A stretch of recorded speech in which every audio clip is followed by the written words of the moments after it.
Você já ouviu falar sobre terapias integrativas? No Baita Papo Entrevista dessa semana, eu converso com um psicanalista que vai explicar aí por que essas terapias auxiliam tanto na depressão, na ansiedade, no estresse, além de outras doenças e também de dores que você pode sentir.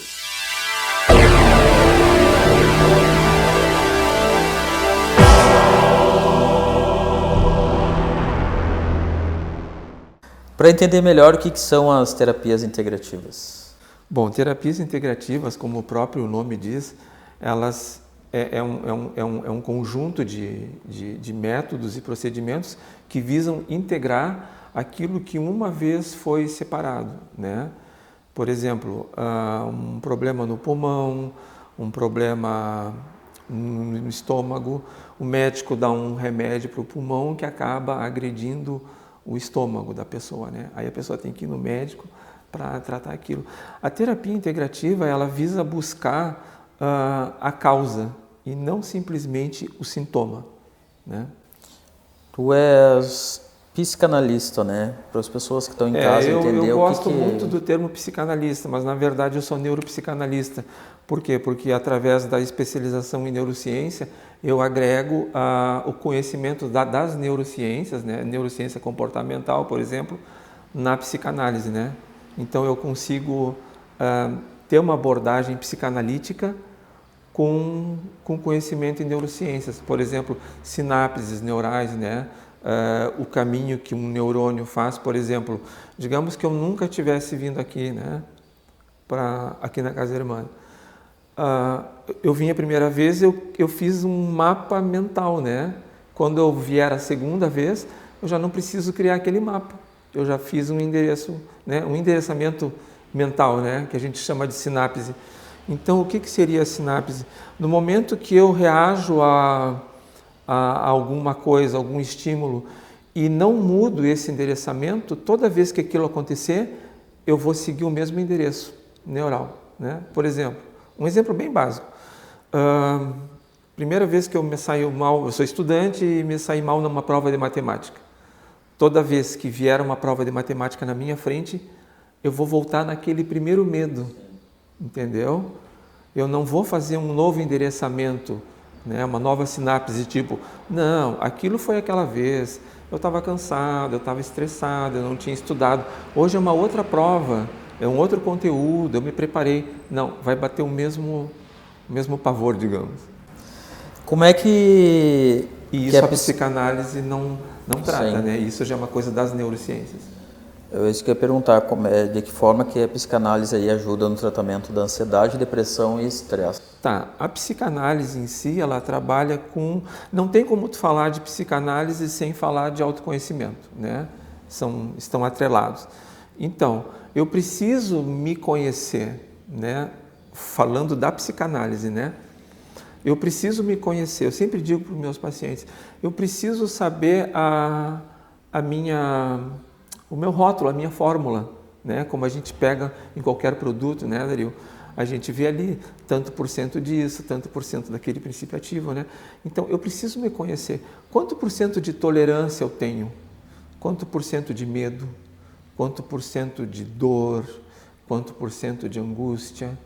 Quanto por cento de força eu tenho? Quanto por cento de fé? Quanto por cento de alegria, né? Para superar determinado obstáculo? Então, se eu não souber isso, se eu não tiver ferramentas para mensurar isso dentro de mim, e quando a gente fala em psicanálise, quando a gente fala em autoconhecimento, a gente não fala só, não é o autoconhecimento o meu. Claro que a palavra é autoconhecimento, mas eu tenho que saber também o outro, como que o outro vai reagir. De repente eu posso dizer alguma coisa e tu não gostares. E aí eu posso me sentir culpado, eu posso me sentir frustrado com isso, entendeu? Aí tu pode contra-atacar dizendo alguma coisa que eu também, né, não vou saber reagir, mas foi a partir de um despreparo meu, né, de não saber, não necessariamente se colocar no lugar do outro, né, que a gente fala muito em empatia, né, porque neurologicamente não tem como eu me colocar no lugar do outro, né? Uma pessoa que perdeu a mãe, por exemplo, um luto, né? Eu não posso dizer para essa pessoa, eu sei que tu está sentindo. porque de repente o luto dele não é o mesmo meu. Embora eu também tenha perdido a minha mãe, né, a gente tem processos diferentes. Eu nunca esqueço, uma vez eu vim na dentista que fica aqui na frente, e eu estava olhando uma revista ali, né, uma revista dessas de mulher nova, Cláudia, não sei bem, não lembro. E então tinha uma, eu não lembro o nome da pessoa agora, mas ela é dessas chefe, sabe, desses programas de culinária, né? E ela é jurada. Ela é uma mulher grandona, assim, ela não é brasileira. E alguém vai lembrar o nome dela. E a manchete na revista era assim, ó, a morte da minha mãe foi libertador para mim. Quer dizer, tu vê como pessoas diferentes, Sim, né? eu enxergo o luto de uma outra forma. Exato, né? Porque para mim estar no teu lugar, eu teria que me ligar, né? Através de nervos a ti, né? Aí eu sentiria, mas eu me coloco no teu lugar. Não vai ser tu, né? Vou ser eu no teu lugar. Mas Então, no caso do tratamento dessas, né, da ansiedade, sim. Depressão e estresse, Tem que me puxar, senão eu saio do assunto. Seriam estratégias, podemos dizer, ou técnicas da psicanálise, de que forma que é tratado? Sim, mas elas partem dessa premissa, né, que eu tenho que me conhecer. Né? Se eu não me conhecer, como que eu vou saber aplicar uma técnica, por exemplo, de respiração, né? Que já não é da psicanálise, que já é mais da neurociência. Por exemplo, respira, né? É um dos melhores remédios que tem. Mas na hora daquele pega, que tu está no auge do estresse, por exemplo, que começa a vir a crise de ansiedade, tu não vai lembrar de respirar. Tu sequer vai lembrar de que alguém te disse isso, né? Então a gente tem que se conhecer, tem que saber que a ansiedade é normal. Vamos imaginar o Homo sapiens, né? Há quem diga que surgiu há 100 mil anos, 200 mil anos, vamos colocar nessa média aí, né? 150 mil anos. Imagina aquele homem lá na savana africana. Tu acha que ele tinha um tempo tranquilo? O cara literalmente tinha que matar um leão por dia. Ele vivia sempre no limite do estresse e da ansiedade também. Embora ele não desse esses nomes, né? Ele nem conhecia esses nomes, mas ele vivia, tipo assim, ó, sempre alerta, né? O cara não tinha uma casa segura, ele dormia numa caverna, né, em algum lugar, e ele tinha que conviver com as feras que estavam dentro da caverna, as outras que estavam do lado de fora, que poderiam atacar a caverna. Sim. Então o cara estava sempre estressado. A gente herdou isso, né? Existem áreas do nosso cérebro que são muito primitivas ainda. Então a pessoa tem que entender que ansiedade é normal, que medo é normal. A gente é filho do medo, poxa. A gente não estaria aqui se alguém lá atrás não sentisse medo. Alguém sentiu medo, alguém se preservou, essa pessoa cresceu, teve filhos, né? E assim sucessivamente, e até chegar nos dias de hoje. Uma pessoa que não teve medo, eu não tenho medo de nada, talvez tenha morrido cedo. Né? Então a gente tem que entender que tudo isso faz parte. Né? Agora, o que eu preciso, dentro do autoconhecimento, é saber como que eu lido com isso. O meu medo não pode virar pânico. Eu tenho medo de sair, por exemplo, de casa e ir na farmácia 3 horas da madrugada, se eu tiver que ir a pé, né? Se eu moro perto da farmácia. A cada esquina que eu dobre, eu vou ter medo de ser assaltado, né? Sim, o medo faz parte do ser humano. O medo faz parte. Agora, o que eu não posso é ter medo de sair de casa 3 horas da tarde. Olhar para a casa da frente, ver que o vizinho está olhando para mim e já começar com as paranoias. Ele está olhando para cá, ele está falando de mim, tu entendeu? Isso já está puxando muito para o pânico, né? Pânico é aquela pessoa que já não sai de casa mais. É normal eu ter raiva? É normal eu ter raiva. Eu tenho que saber o limite da minha raiva. A minha raiva ela não pode se transformar, por exemplo, em ódio. Pode ver, a palavra ódio é mais forte, né? Quando a gente fala ódio, tem uma carga que é muito maior do que simplesmente a palavra raiva, né? Eu sempre digo esse exemplo também para os pacientes. Uma vez eu tinha que ir no mercado comprar ração para os cachorros. Tenho 6 cachorros lá. E o mercado que fechava mais tarde naquela época era o Big, né? Dá para fazer propaganda, né? Não existe mais Big. Era o Big. Então eu saí de casa. Ali do consultório até o Big são 7 sinaleiras, são 7 semáforos. Cada um que eu chegava fechado, conversando pelos correios, né? A cada semáforo eu tinha um ataquezinho de raiva. Mas passou, tá, gente? Aquilo foi lá atrás. Abria o sinal, passava. Aí depois chegava de novo Banco do Brasil, e assim sucessivamente, sabe? Até o Big, porque eu achava que iria chegar atrasado lá. Tá, cheguei, comprei a ração, ok, voltei para a clínica, deixei a ração lá. O que seria o descontrole dessa raiva? Por exemplo, eu ter comprado a ração, chegado na clínica, soltado o saco de ração, pego um galãozinho de gasolina, voltado na sinaleira e lá e botar fogo na sinaleira. É a raiva que eu não controlo. Né? É aquilo que tende a se perpetuar. E a gente vê hoje, eu vejo muito isso em pacientes, assim, ó, pessoas que brigaram com a família, né, e sentem um ódio mortal até hoje. Nunca mais falou com o irmão, nunca mais falou com o pai, nunca mais falou com o cunhado, por conta de coisas lá do passado. Ou seja, as pessoas ainda continuam presas ao passado. Então, quem que elas estão prejudicando? Elas mesmas. Daí vem essas doenças, porque isso são doenças, né? O estresse é uma doença moderna, né? Mas que tem origem muito antiga. A ansiedade, a depressão. Aquele homem que eu te falei lá atrás, né? De 100 mil anos atrás, tu acha que ele ia ter, por exemplo, déficit de atenção?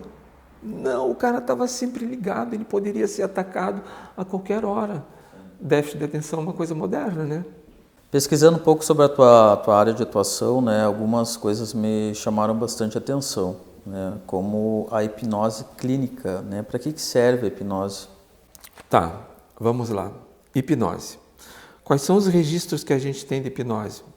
Século III, né? Hipnose já... Existem registros históricos que hipnose já era praticada no Antigo Egito, por exemplo. Isso no século III. Tá. Agora a gente vem para uma hipnose mais moderna. O médico, o psiquiatra, por exemplo, Milton Erickson, né? Um dos criadores da hipnose, se não o criador. Aí a gente já está falando de 1940, por ali. Para que se criou a hipnose? Para combater coisas que a medicina não tratava. Por quê? Porque a hipnose ela mexe com sugestão. Né? Então, é um estado alterado de consciência. Né? A gente separa aqui na hipnose, eu vou separar agora para continuar falando, a hipnose clínica da hipnose, por exemplo, de palco, né? Que a gente chama hipnose circense, né? Que é aquela feita em show, entendeu? A gente faz um teste com a plateia, né? Por exemplo, junta os dedos, vira. Quando faz isso aqui, já existe uma tendência natural a não separar. Mas a pessoa já começa a sugestionar, né? Nossa, meus dedos realmente estão colados, né? E o cara fala lá na frente, quanto mais tu puxa, menos tu consegue descolar. E a pessoa vai se sugestionando com isso. Isso é hipnose de palco, né? É hipnose que tem uma curta duração. A pessoa não vai ficar com os dedos colados sempre. Daqui a um pouquinho ela vai conseguir descolar. Aí no momento que ela sobe no palco, que dão para ela cebola e dizem, olha que gostosa essa pera, essa maçã, ela não vai ficar toda a vida sentindo gosto de maçã numa cebola, por exemplo. Daqui a um pouquinho vai cair a ficha, né? Ah, que coisa horrível isso aqui, né? A hipnose clínica, que no consultório também é chamado de hipnoterapia, né? E o governo também, agora quando eu vou falar do governo, eu falo das práticas integrativas, né? E complementares em saúde pública no SUS, né? Existem mais de 30, né, que foram inseridas aí no SUS. A nível local eu não tenho conhecimento que se aplique aqui, entendeu? Sim. Bom, mas a hipnose, agora voltando à pergunta, essa hipnoterapia, né, essa hipnose clínica, não aquela hipnose circense, aquela hipnose de palco, essa hipnoterapia ela serve para uma porção de coisas. É mais fácil tu me perguntar para o que não serve. Para, por exemplo, a pessoa que quer deixar de fumar, né? A pessoa com obesidade mórbida, a pessoa enfim, com qualquer coisa que tu queira abandonar, qualquer vício, dependente, vai haver os graus de dificuldade, né? Uma pessoa que fuma cigarro há 20 anos, tu vai ter trabalho, tu entendeu? De repente tu faz uma abordagem, por exemplo, uma pessoa que fuma, ela tende a pegar o cigarro no bolso. Aí a gente trabalha muito com sugestão, né? O que tu mais gosta na tua vida? Eu amo a minha filha, sabe? É o que eu mais amo. Então, tu sugere para essa pessoa que carregue uma foto da filha no bolso. E a sugestão, nesse estado alterado de consciência, seria mais ou menos assim. Toda vez que tu sentir vontade de fumar um cigarro, tu vai puxar a foto da tua filha e vai olhar, né? Então, Outra... Não, seria... tu tem que me cortar, senão... Outra... Me corta. Outra questão é sobre a iridologia, né? O que se trata? Achei bem interessante esse termo e desconhecia, gostaria que tu comentasse um pouco. Tá, a gente vai falar aqui de muitas coisas que são consideradas pseudociências. Não porque não tem uma comprovação científica, elas simplesmente não contemplam todos aqueles quesitos para terem uma publicação oficial, digamos, né? É que nem um inquilino. Eu acho que o teu telespectador, a pessoa que nos assiste vai entender muito bem isso. Toda pessoa que não consegue alugar uma casa hoje, ela é um péssimo inquilino? Não necessariamente, né? Eu posso ser um bom inquilino, mas eu não tenho, por algum motivo, os 2 fiadores, cada um com 2 imóveis no seu nome, tu entendeu? Aquele depósito calção. Então eu vou ter uma dificuldade para alugar um imóvel. Isso não quer dizer que eu seja um mau pagador. Eu só não estou nesse momento preenchendo todos os requisitos, né? Sim. Então é mais ou menos assim. Tudo aquilo que não preenche todos os requisitos para a ciência, né? Tipo, olha, isso aqui tem vários estudos, a gente já sabe que várias pessoas se sentiram bem com isso, existe estudos de caso, comprovação, mas ainda falta alguns quesitos, né? Para ser validado, sabe? Para ser chancelado, né? Pela ciência. Então, a iridologia, o reiki, basicamente, grande parte das terapias integrativas, elas estão nesse caminho, né? Elas estão buscando cada vez mais serem reconhecidas, né? Através de vários estudos, e não são poucos que precisam, né? Muitas delas já têm horrores de estudos, e a iridologia é uma dessas. O que seria então a iridologia? A gente tem aqui a pupila, né? Que é a partezinha central do olho, e tem aquela coroa ao redor, né? Que a minha é castanha, a tua também. Se a gente olhar com uma lupa ou com uma câmera específica, que seria o meu aparelho, né? Eu tenho um iriscópio, o que a gente vai observar ali?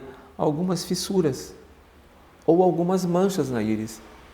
Se a gente olhar a tua íris hoje, daqui a uma semana, daqui a um mês, ela pode sofrer uma alteração conforme o teu estado.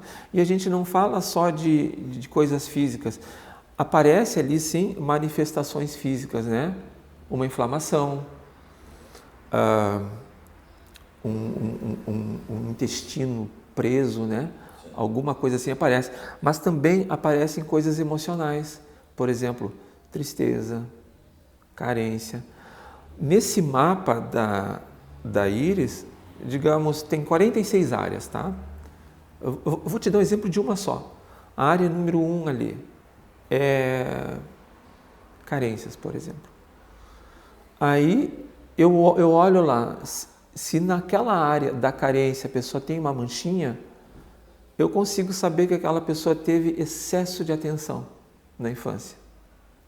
Mas se existe ali uma fenda, né, e é literalmente uma fenda, né, a gente observa na fibra, ela abre um pouquinho assim, aquela pessoa teve carência, né, de afetividade. Pela íris, então, a gente consegue ter esse diagnóstico. Eu te dei apenas um exemplo, né? A gente tem mais 45 coisas que tu pode diagnosticar ali na parte comportamental, né? Que eu estou falando de uma, né? Mas tem a outra parte que são das doenças, né? As doenças crônicas, as doenças degenerativas, que aí é um outro mapa, entendeu? Mas eu uso a mesma íris. Perfeito. Eu uso a mesma foto, digamos, né? E é interessante, né, essa Muito questão interessante. Só que eu não uso ela para diagnosticar nada, né? Eu apenas dou uma dica para a pessoa, né? Porque eu não sou médico, eu não posso diagnosticar. Então eu vou dar uma dica. Vou dizer, olha, pelo que eu estou vendo aqui, se tu seguir nesse caminho, né, tu vai ter tais e tais problemas, entendeu? Até uma carência vitamínica a gente consegue chegar, não através só da iridologia, mas de outras coisas, né? Que tem outros equipamentos, outras planilhas, que a gente, né, que é segredo da clínica, né? Mas a gente consegue, por exemplo, indicar para a pessoa, por exemplo, uma pessoa que chega lá para mim e a pessoa tem mau humor. Antes de mais nada, eu faço uma anamnese nela, né, para saber bem. E eu vou buscar uma causa orgânica daquele mau humor. Há poucos minutos atrás eu falei da prisão de ventre, né?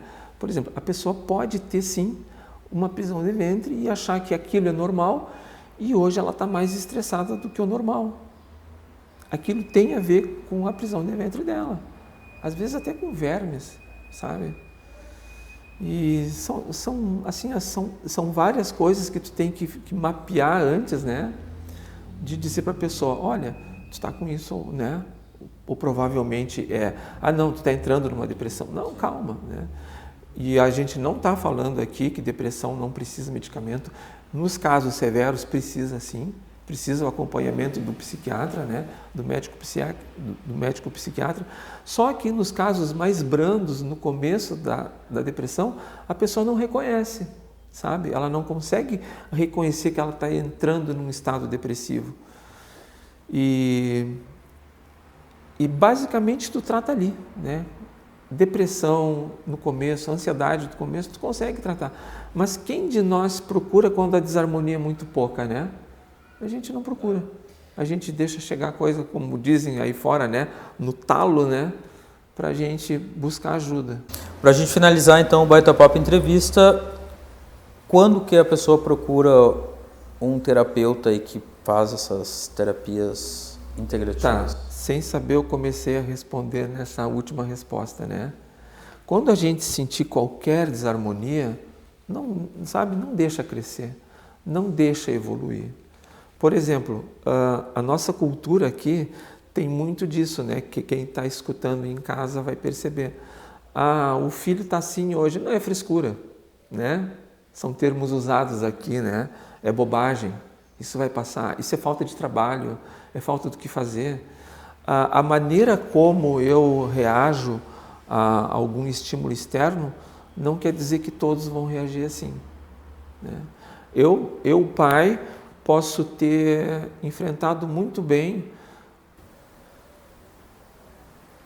alguma questão na minha vida, que agora o meu filho está manifestando, e eu digo, nossa, quando eu tinha a idade dele, para mim isso nunca foi problema, né? Eu tirei de letra. Mas para ele pode ser um problema, entendeu? Por várias questões. Para o meu filho pode ser um problema.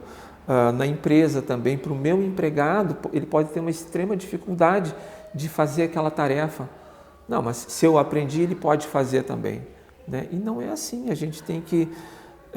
isso tem muito a ver com aquela outra questão também, né? De tentar imaginar como que é para o outro, né? Não se colocar no lugar do outro, mas tentar aceitar que o outro também tem as limitações, né? Nem todos vão conseguir ter a mesma performance na vida, né? Nem todos vão conseguir ter o mesmo desempenho. Então, enquanto pais, quando a gente observar que o nosso filho está com alguma dificuldade, está mais triste, está mais recluso no quarto, sabe? Não quer conversar, não quer interagir com a família, esse é um momento de encaminhá-lo, né? Para alguma ajuda. E quando eu senti alguma coisa, quando eu adulto, né, eu pai senti que a coisa, sabe, não está dando certo e eu esperar o dia seguinte, o dia seguinte passou, né? No dia seguinte passou, tudo bem. Não, mas eu tenho que prestar atenção. Espera aí, o que será que eu tive ontem, né? O que será que quer dizer isso? Porque toda desarmonia ela vem de fora. Por mais que eu tenha uma predisposição, né, a ser estressado, a ser raivoso, vai ser um gatilho externo que vai me desencadear isso, né? Eu posso ser uma pessoa estressada, mas enquanto está tudo bem comigo, eu conduzo bem o meu estresse. Então, o que eu vou dizer de mim mesmo? Não, eu não sou estressado. É que hoje foi fora do comum. Não, eu sou estressado. Tu entendeu? Só que eu consigo manter aquilo num nível aceitável. Mas eu sou. Então, o que aconteceu hoje? Não, hoje aconteceu aquela pessoa que me tirou do sério. Só por isso me estressei. Não, na verdade aquela pessoa veio me mostrar Sim. algo que eu tenho, né, e que precisa de uma atenção. Mas por que não surgiu antes? Porque não tinha o gatilho certo, né? Digamos assim.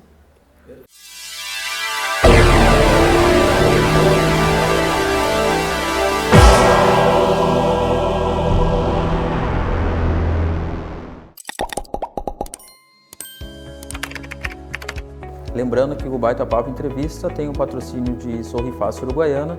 Sorrir é uma conquista. Agende agora mesmo a sua avaliação. Benditos Pet, o lugar ideal para o seu pet brincar e se hospedar. Pro Equilíbrio, mais que uma academia, um lugar para você cuidar da sua saúde.